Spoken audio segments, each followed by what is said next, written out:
السلام عليكم ورحمة الله وبركاته.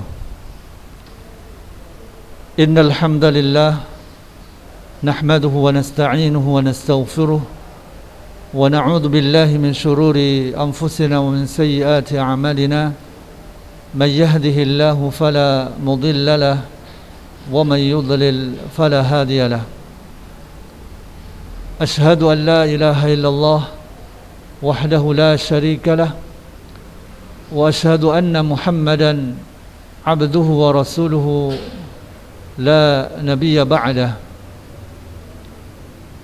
اللهم صل على نبينا محمد وعلى آله وصحبه أجمعين.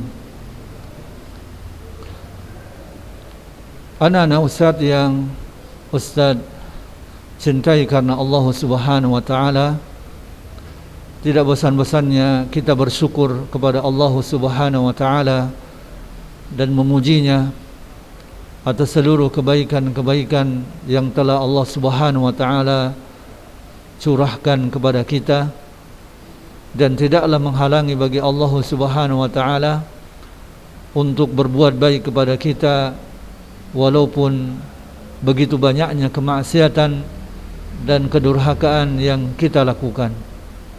Kemudian salawat dan salam kepada Rasulullah sallallahu alaihi wasallam dan seluruh para sahabatnya serta para pengikutnya sekalian. Anak-anak Ustaz yang Ustaz cintai dan Ustaz banggakan, semoga Allah Subhanahu wa Ta'ala selalu melindungi kita, dan semoga Allah Subhanahu wa Ta'ala memberikan kesehatan kepada kita, dan semoga Allah Subhanahu wa Ta'ala memberikan taufik kepada kita. Semakin bertambahnya hari, maka semakin bertambahnya ketakwaan kita kepada Allah Subhanahu wa Ta'ala. Anak-anak Ustaz yang Ustaz cintai, pada kesempatan hari ini kita akan membahas hadis yang ke-27, Al-Hadithu As-Sabi' wal-Ishrun, hadis yang ke-27, Anin Nawas bin Sam'an radhiyallahu anhu Anin Nabi sallallahu alaihi wasallam qala al-birru husnul khuluqi wal-ithmu ma haka fi nafsika wa karihta an yattali'a alaihi an-nasu, rawahu Muslimun. Dari Nawas, An-Nawas bin Sam'an Al-Ansari, dari Nabi sallallahu alaihi wasallam bahwasanya Nabi sallallahu alaihi wasallam bersabda, kebajikan adalah akhlak yang baik, dan dosa adalah apa yang membuatmu bimbang. Dosa adalah apa yang membuatmu bimbang, ragu pada hatimu, dan engkau tidak suka dilihat, diketahui oleh manusia. Hadis ini diriwayatkan oleh Al-Imam Muslim. Wan Wabisata ibni Ma'badin radhiyallahu anhu qala ataitu Rasulullah sallallahu alaihi wasallam faqala ji'ta tas'alu 'anil birri qultu na'am qala istafti qalbaka al-birru matma'annat ilayhi an-nafsu watma'anna ilayhi al-qalbu wal-ithmu ma haka fi an-nafsi wa taraddada في الصدر وإن أفتاك الناس وأفتوك. حديث حسن رويناه في مسندي الإمامين أحمد بن حنبل والدارمي بإسناد حسن. Dari Wabisah bin Ma'bad radhiyallahu an, ia berkata, aku mendatangi Rasulullah sallallahu alaihi wasallam aku mendatangi Rasulullah SAW, maka beliau bersabda, engkau datang untuk bertanya tentang kebaikan, ya, tentang kebaikan, ya, dan dosa. Ya, ada di sini al-ithmi juga, anil birri wal ithmi, tentang kebajikan dan dosa.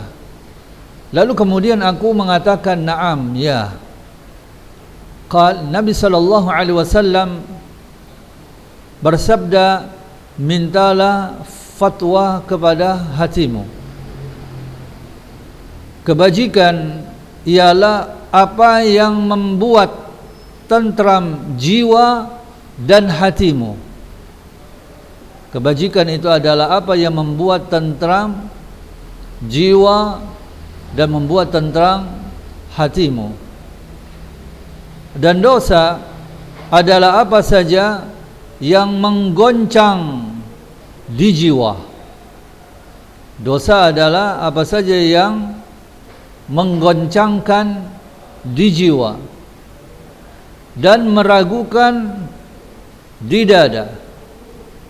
Kendati manusia berfatwa kepadamu, kendati manusia berfatwa kepadamu. Hadis ini adalah hadis hasan, sebagaimana yang disebutkan oleh Imam An-Nawawi, ya, diriwayatkan kepada kami dari Musnad Imam Ahmad dan Musnad Ad-Darimi dengan sanad hasan. Wallahu a'lam bisawab, bahwasanya hadis ini adalah merupakan hadis yang sahih. Ya, sedangkan hadis yang pertama ini yang diriwayatkan oleh al-Imam Muslim, ini hadisnya lemah. Ya, hadisnya lemah karena di dalam sanadnya terdapat Az-Zubair Abu Abdissalam. Dia adalah rawi yang majhul, yang tidak dikenal. Dan begitu juga ada perawi yang bernama Ayyub bin Abdullah bin Mikraz. Dia adalah perawi yang majhulul hal, tidak diketahui identitasnya. Dan juga hadis ini adalah hadis yang munqati', terputus sanadnya antara Ayyub dan Az-Zubair. Wallahu a'lam bissawab. Akan tetapi hadis yang lemah ini itu mempunyai jalan lain, memiliki syahid, penguat, ya, dari sahabat yang lain, yaitu Wabisah bin Ma'bad. Dan hadis ini adalah hadis yang sahih, ya. Hadis ini adalah merupakan hadis yang sahih, yaitu hadis ya, dan hadis Abu Tha'labah, ya, ya, di sini ada kekeliruan dari Ustaz sendiri. Jadi hadis yang pertama ini, hadis yang diriwayatkan oleh al-Imam Muslim ini, ya,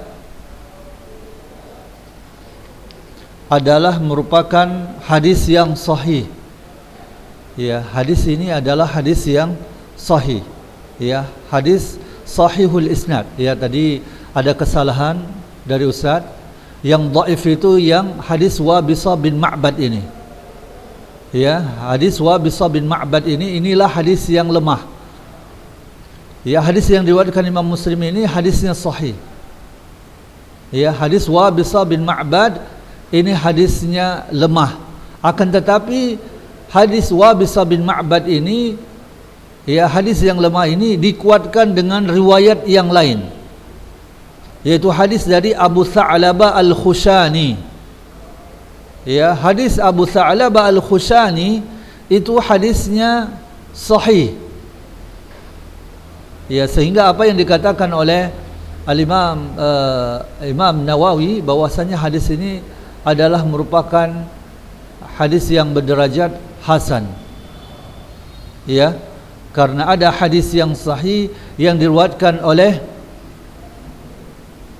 Abu Tha'labah Al-Khushani, ya, albirru ma sakanat ilaihi an-nafsu wa tma'anna ilaihi al-qalbu wal ithmu ma lam taskun ilaihi an-nafsu wa lam yatma'inna ilaihi al-qalbu wa in aftaka al-maftun. Ya, disebutkan dalam hadis yang sahih, ya, dari Abu Tha'labah Al-Khushani, bahwasannya kebajikan adalah apa saja yang jiwa merasa tenang dan hati tentram kepadanya, dan dosa adalah apa saja yang jiwa tidak merasa tenang kepadanya dan hati tidak tentram kepadanya, kendati para pemberi fatwa berfatwa kepadamu. Ya, jadi ada kesalahan dari apa yang Ustaz sampaikan. Jadi hadis yang pertama, yaitu hadis dari An-Nawas bin Sam'an, ini hadisnya sahih. Sedangkan hadis yang kedua, Wabisa bin Ma'bad, ini hadisnya lemah, akan tetapi ia didukung dengan hadis yang sahih sehingga derajatnya hasan. Ya, sebagaimana yang telah disebutkan oleh Al-Imam An-Nawawi rahimahullahu ta'ala. Anak-anak Ustaz yang Ustaz cintai, bahwasannya telah diriwayatkan dari Ibnu Mas'ud bahwasannya ia berkata, innal ithma jawazul qulub, fama hazza fi qalbi ahadikum syai'un falyada'hu.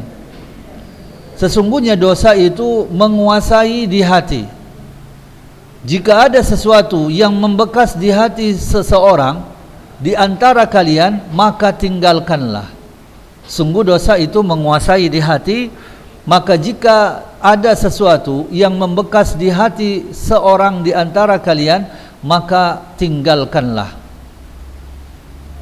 Jadi hadis-hadis yang telah disebutkan ini mengandung penafsiran tentang kebajikan dan dosa. Dan sebagian hadis tersebut memuat tentang halal dan haram. Ya, dalam hadis An-Nawas bin Sam'an, Nabi SAW menafsirkan kebajikan dengan akhlak yang baik. Juga di dalam hadis Abu Tha'labah dan lain-lain. Anak-anak Ustaz yang Ustaz cintai, albirru ini berarti adalah kebajikan. Ya, albirru adalah kebajikan, dan kebajikan itu artinya adalah at-ta'ah was-sidqu, taat dan jujur. Dan juga para ulama berkata, albirru, kebajikan itu bisa bermakna menyambung hubungan kekeluargaan, bersikap lemah lembut, mengajak kepada kebaikan, baik dalam berteman dan bersahabat, juga bermakna ketaatan. Nah, semua perkara ini merupakan himpunan dari akhlak yang mulia.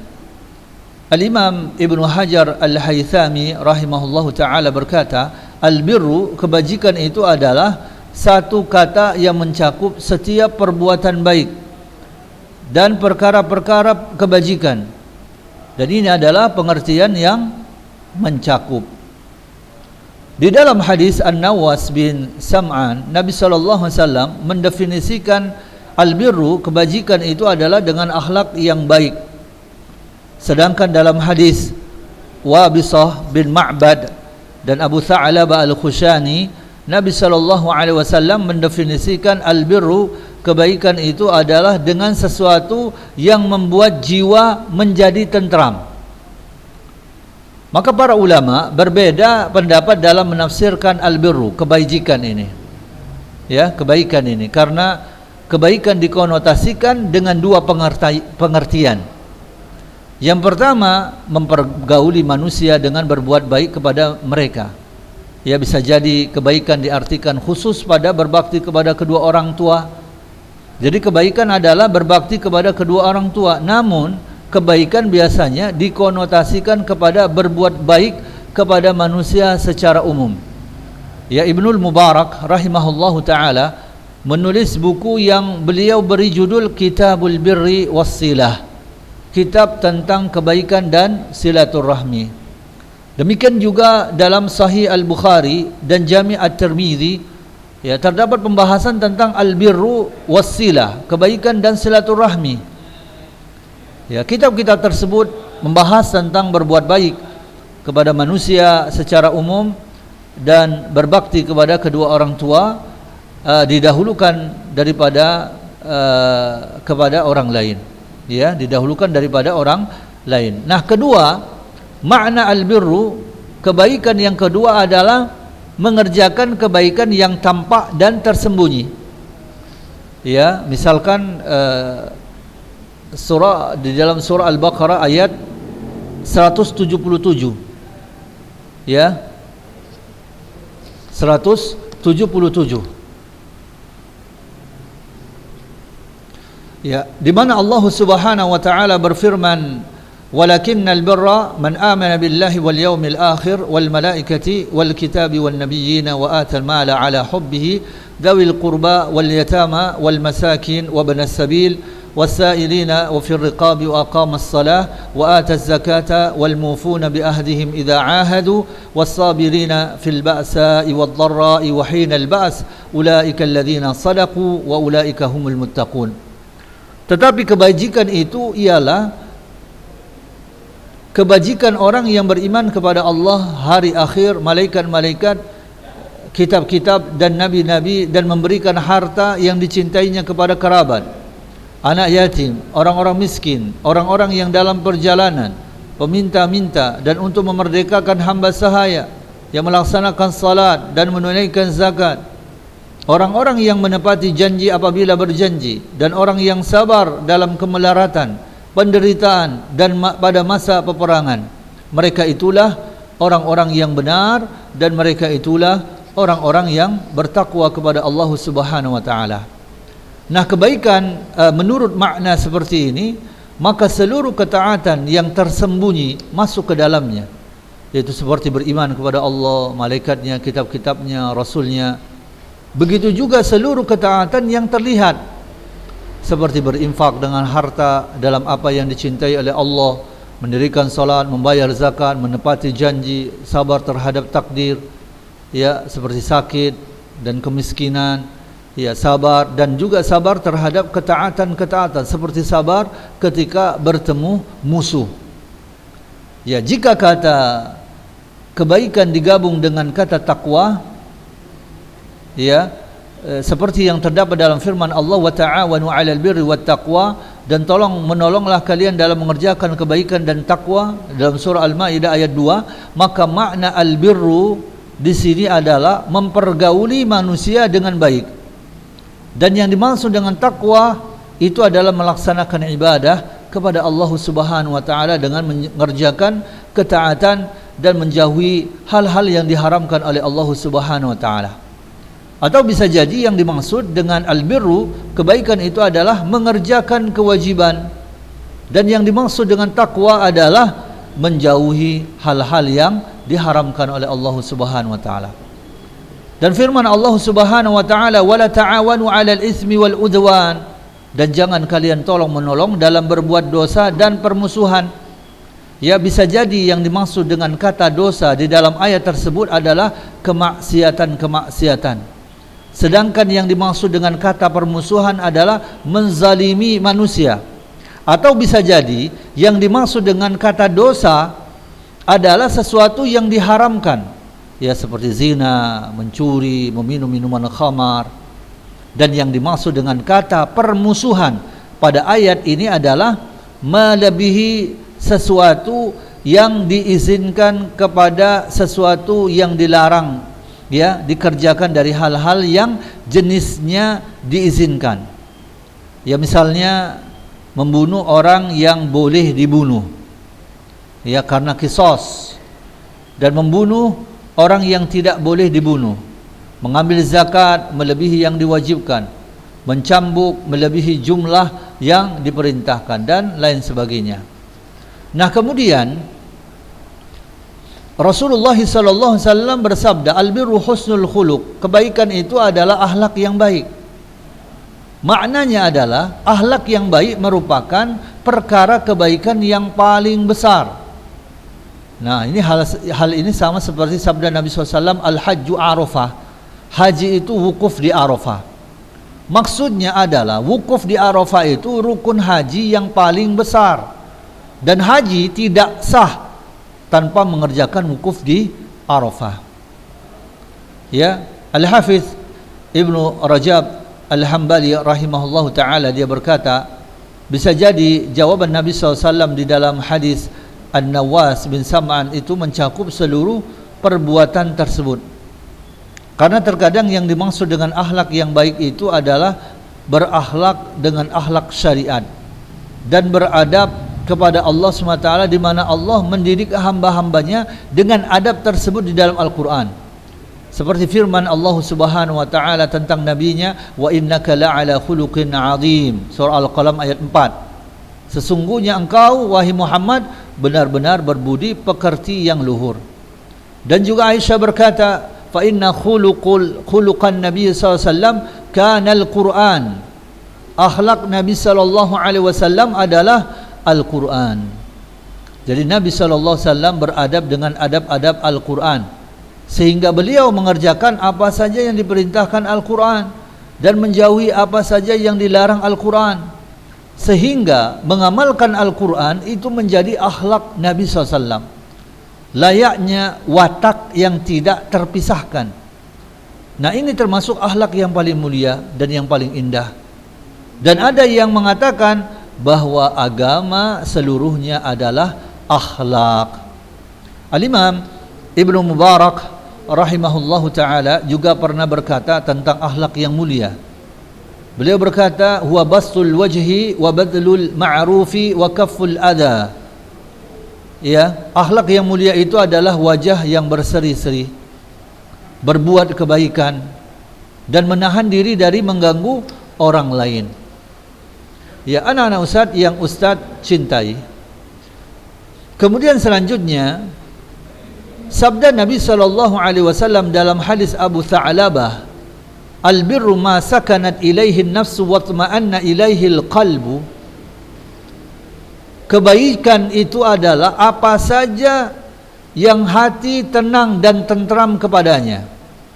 Ya. Dalam salah satu riwayat disebutkan kebaikan adalah apa saja yang hati lapang kepadanya.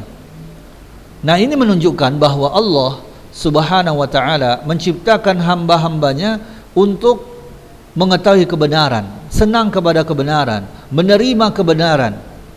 Dan ini menunjukkan bahwa Allah Subhanahu wa taala menciptakan tabiat manusia mencintai kebenaran dan tidak menyukai kebatilan. Nah, hal ini masuk juga dalam firman Allah Subhanahu wa taala dalam hadis qudsi, di dalam hadis Iyad bin Himar, wa inni khalaqtu ibadi hunafa'a kullahum wa innahum atatuhumus syayatin fajtalathum an dinihim wa harramat alaihim ma ahlaltu lahum wa amaratuhum ay yushriku bi ma lam unzil bihi sultana.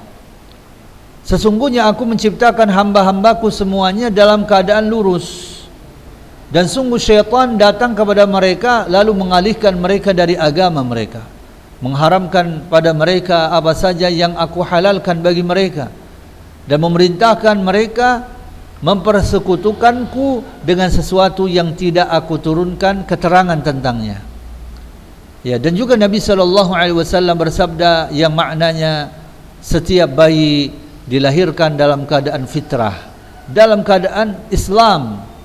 Kemudian kedua orang tuanya lah yang membuatnya menjadi orang Yahudi, Nasrani dan Majusi. Seperti hewan yang dilahirkan dari hewan yang sempurna, apakah kalian merasakan ada yang terpotong pada organ tubuhnya? Abu Hurairah radhiyallahu an berkata, jika kalian mau silahkan baca ayat berikut ini, kata Abu Hurairah, yaitu firman Allah Subhanahu wa taala dalam surah Ar-Rum ayat 30, fitratallahi allati fatara an-nasa 'alaiha. Sesuai fitrah Allah, disebabkan Dia menciptakan manusia menurut fitrah itu.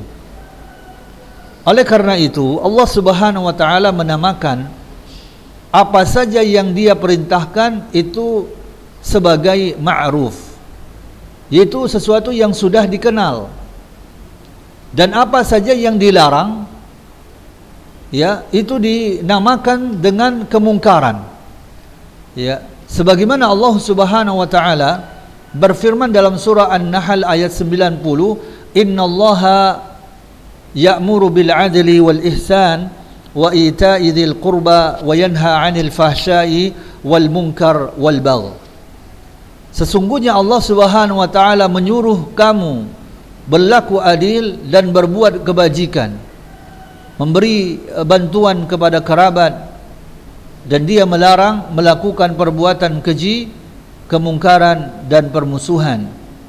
Dan juga Allah Subhanahu wa taala berfirman tentang sifat Rasulullah sallallahu alaihi wasallam, "Wa yuhillu lahumut thayyibat wa yuharrimu 'alaihimul khaba'ith." Dalam surah Al-A'raf ayat 157, dan yang menghalalkan segala yang baik bagi mereka dan mengharamkan segala yang buruk bagi mereka. Dan Allah Subhanahu wa taala juga menjelaskan bahwa hati kaum mukminin tentram dengan berzikir kepada Allah Subhanahu wa taala. Jadi hati yang dimasuki cahaya iman dan senang dengan keimanan itu tentram dengan kebenaran, damai dengan kebenaran, menerima kebenaran, jauh dari kebatilan, membenci kebatilan dan tidak menerima kebatilan. Mu'adz bin Jabal radhiyallahu an berkata, "Jauhkan diri kalian dari perkara-perkara yang baru, perkara-perkara yang diada-adakan dalam agama, karena setiap yang baru adalah sesat."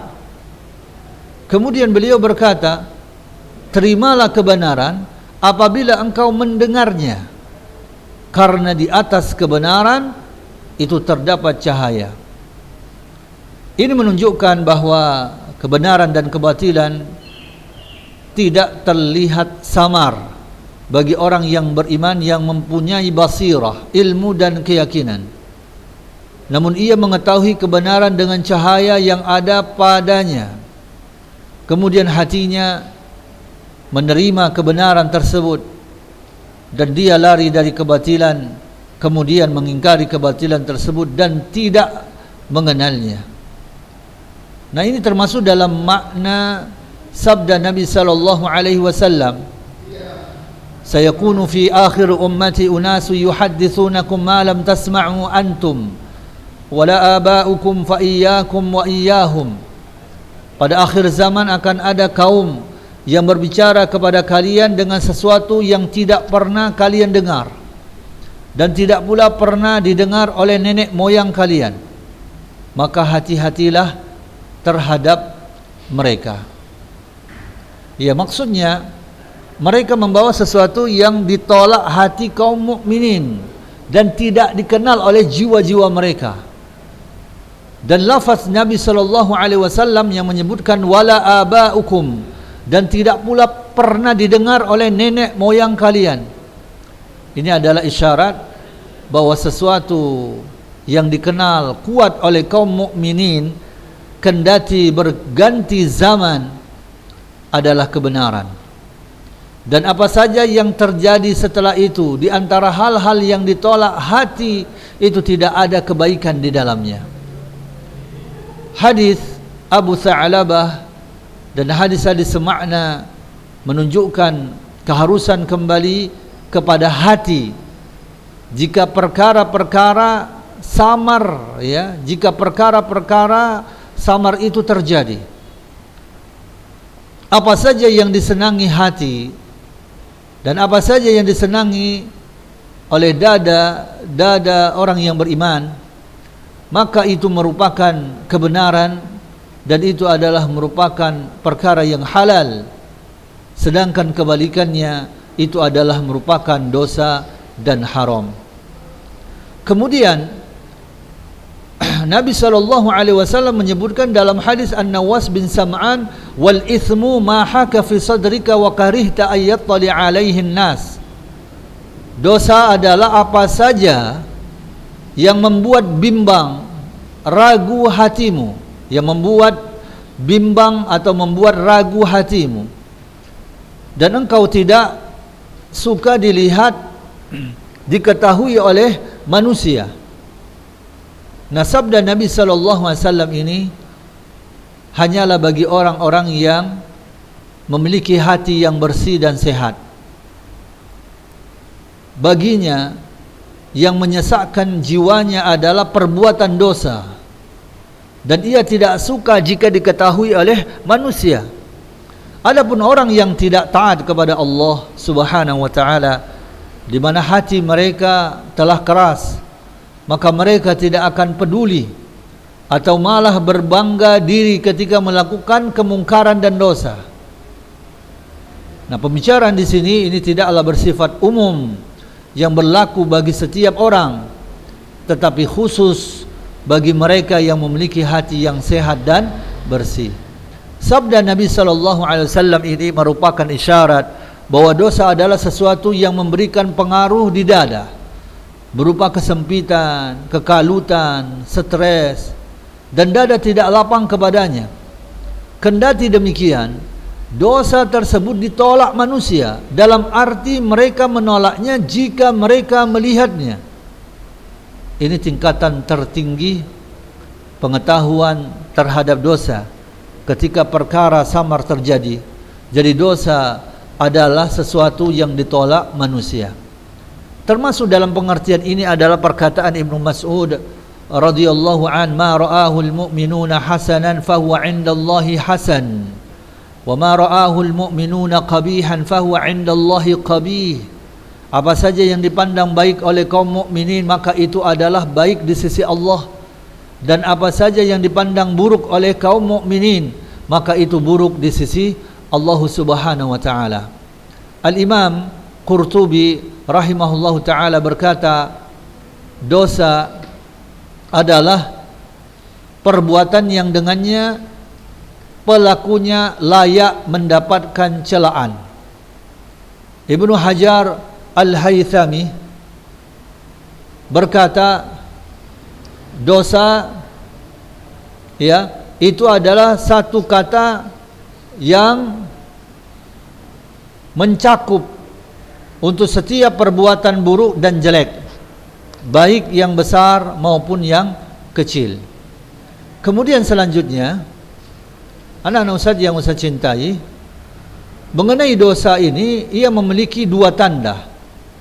Yang pertama, tanda daripada dosa tersebut, tanda yang berasal dari dalam jiwa, yaitu seseorang merasakan kegelisahan dan kegoncangan di dalam jiwanya serta lari dan membencinya. Sabda Nabi SAW, wal ithmu ma haka fi nafsika, dosa itu adalah yang membuat bimbang, ragu, tidak tenang di dalam jiwamu. Maknanya dosa adalah sesuatu yang meresap di dada, berupa kesempitan, kekalutan, stres, dan dada tidak lapang dan tidak merasa tentram kepadanya. Kemudian yang kedua, tanda yang berasal dari luar jiwa, di mana Nabi SAW bersabda, wa karihta ayyattali alaihin nas, dan engkau tidak suka manusia melihatnya. Suatu perbuatan yang tidak suka jika dilihat oleh orang-orang yang memiliki keutamaan adalah tanda dari dosa. Suatu perbuatan yang tidak suka jika dilihat oleh orang yang memiliki keutamaan adalah tanda dari dosa, dengan syarat bahwa pendorong ketidaksukaannya itu adalah karena agama, bukan karena adat kebiasaan.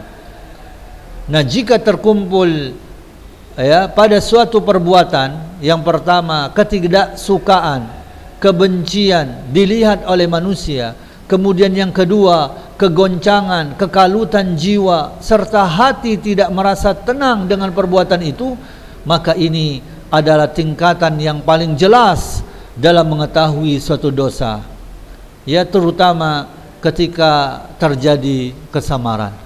Anak-anak Ustaz yang Ustaz cintai, pembahasan kita pada hadis ini kita padakan terlebih dahulu, ya. Dan insyaallah ke depan nanti kita akan lanjutkan kembali pembahasan hadis yang ke-27, karena ada beberapa poin yang masih ya ingin Ustaz sampaikan kepada kalian. Mungkin ini saja yang bisa Ustaz sampaikan kepada kalian. Jika ada kebaikannya semuanya datangnya dari Allah Subhanahu wa taala, dan bila ada keburukannya itu datangnya dari diri Ustaz sendiri. Wassallallahu ala nabiyyina Muhammad wa ala alihi wa sahbihi wasallam. Wassalamu alaikum warahmatullahi wabarakatuh.